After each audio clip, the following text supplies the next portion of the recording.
Good morning. My name is Chris Fox, and I am racing the clock here. So, apologies if I talk even faster than normal. A heads up for those that are unaware, I live in Northern California. We are at ground zero for these massive fires. And as a precaution, PG&E, our power company, has taken down power to most of the area. So from Saturday until Monday night, that was last night, we were without power. And when I say we, I mean if for hundreds of miles in all directions, most power is down. So I have friends that live several hours away that also had their power taken down. I'm in the North Bay. I know people down in the South Bay, they're having their power taken down. The idea from PG&E is they want to prevent this from getting worse, and I guess in the fires a couple of years ago, having power lines live caused a lot of problems. So we've been without power, and we're having to deal with all of the complications that causes. So try to imagine not just all the food in your freezer has gone bad, but all of the food in your local Safeway has gone bad, and Safeway's now closed, and there's no grocery stores that are open. So, kind of whatever you had on hand at your house is what you had now, unless you're prepared. And most people, we had ample warning, so we were able to prepare and get basic necessities. But man, it is like Mad Max out there. I went to Ace Hardware to get some extra propane, and they had this giant sign outside that said they were sold out of propane. And I happened to know sneakily that they sell little portable canisters for my camp grill.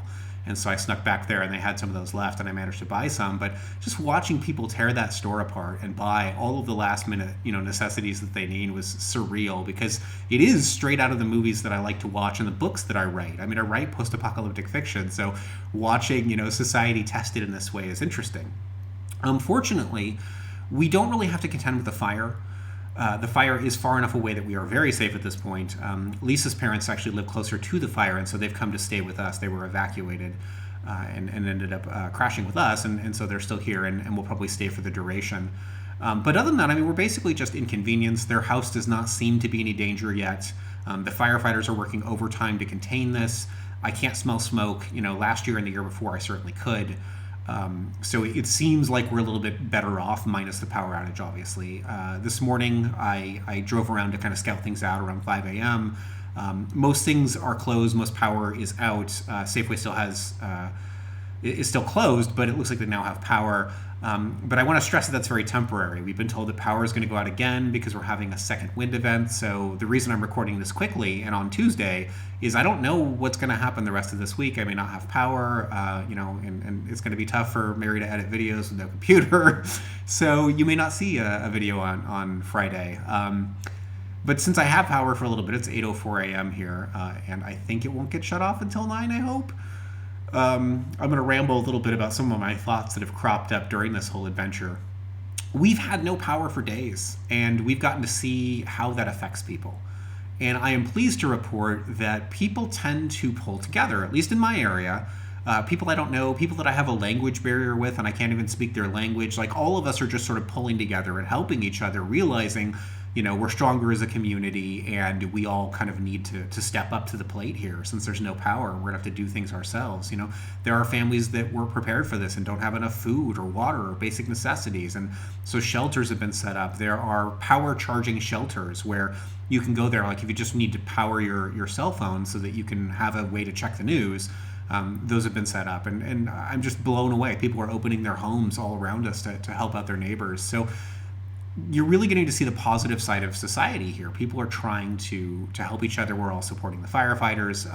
And I really get to see the best that humanity has to offer. It is reaffirming my faith in humanity instead of the opposite. You'd picture, if you look at the movies that we watch and the books that I write, riots and looters and all that stuff, and none of that's happening. People are really trying to help each other out. So this has largely worked out to just be an inconvenience, and a lot of my time has been spent in research. We do have access to the internet sometimes, not all the time, but sometimes you can connect to a cell tower. And so I did a little bit of research on topics that I was already familiar with. When I wrote the Death List series, Egypt figured very prominently in a series, and for those that don't know, Egypt experienced climate change about 11,500 years ago when the Younger Dryas ended, what we would consider to be an ice age, basically. At that time, their climate was different, and they had more trees and more forests, and it gradually gave way to savanna and then eventually the desert that we know today. But the reason why I bring it up is the Egyptians described fires, lots and lots of fires, just like we're seeing in Northern California. So Most of the studies that I read do seem to conclude that climate change is the primary driver of these fires, closely followed by an expansion in population. I don't see there being less people in the area anytime soon, and I don't see, climate changing back the other way. So odds are really good that over the next few years we'll see a lot more fires in Northern California, and I think we will get more adept at dealing with them.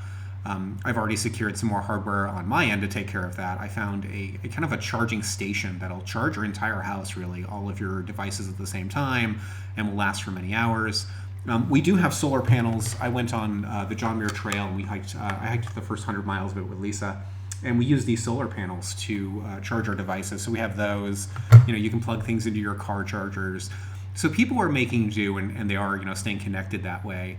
But it's kind of catch as catch can, and we don't know how long the power will be out or when it'll go out. Like, it just happens suddenly. It could turn off right now, and this video will just be lost.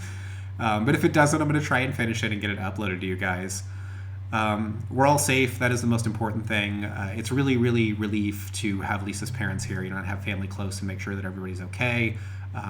Again, I don't really smell smoke. I don't think we have to deal with the fires very closely, but that could change. I don't know for sure. So, I'll keep you guys posted. I think that we will be safe, and hopefully by next week we'll be back to normal, and you will get your your video content with a nice little Mary created intro. But for now, I am going to be dealing with the fires and power outages. I guess one last thing before I let you guys go. I've been working my tail off during this time period because, funnily, when you cut out literally every distraction that you could have from the internet, but you still have a laptop with a battery, you can write, and there's nothing else to do, really. And so I just sat there and wrote and got a whole bunch done, and was really, really inspired. And when that laptop ran out of power, I set it aside and I grabbed another laptop and worked on that one. So I'm gonna have to cobble together a few Scrivener documents at the end of the day and take all the stuff that I'm working on to put into one file, but I am able to keep working despite the power outage, which has been really, really nice, and I'm tremendously grateful for. So anyway, guys, I'm going to get back to the writing and the worrying about, fires and power outages. Hopefully you guys are having a great week, and I will hopefully see you guys next week.